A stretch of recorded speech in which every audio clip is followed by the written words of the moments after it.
So why do we even mention ISE if you're not supposed to be an expert? Well, it's because of this unified access architecture. Remember, one network, one management, one policy. So ISE is the one policy component. And of course, you don't need to be an expert, but you need to have an awareness when you configure clients and when you configure controllers that something is going to happen on that security appliance because it's your radio server, and that something is going to take care of your security and maybe your client profiling. So although you don't need to know how to configure ISE, you need to have this awareness that something happens there. So let's get into this awareness. What is ISE doing? Well, it's a very vast engine. It can do many things, from policy management to defining context, policy enforcement, and information. So that means that you can have on this engine different policies, different security policies based not only on who you are, your ID, what group you belong to, but also what device you're bringing in, what application you're using. So the possibilities are immense. Also, there is a big component that ISE plays into BYOD management, but also guest access management. It's very common to use ISE as the central web authentication platform we were talking about in the previous lesson. So that's something that is very prevalent in many networks. So you need to be aware of that. And as you see here, it has also many other roles. But what you need to know is something about these hotspots, where you can use the central web authentication in many, many ways.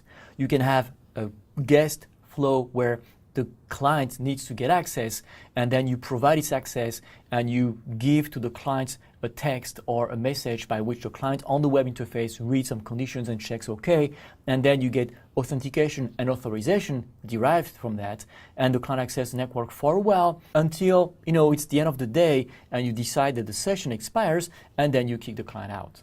That's one way. There is another way where you can also pre-register your guests, and then there's a form they fill and they receive an email before the fact that allows them to get some passwords, some credentials that they can use for access during the network. And there's also another more even complex mode where there will be some sponsors into your network to whom you will call and say, I'm going to visit you next week, can I get some wireless access? And that sponsor is going to be the one creating some information about you, and is going to also validate that they allow you to get access to network for a certain number of days, hours, you name it.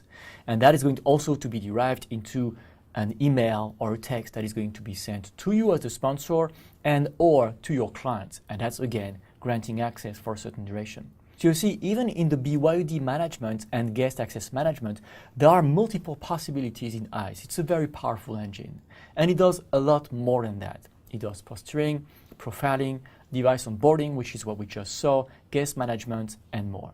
All right, you don't need to know too much about ISE. You just need to know that this is your radio server, and that is a very powerful platform. However, in security, there are two types of protocols. Radius, which is the one you use for your clients, but there is also another one, which is called TACACS.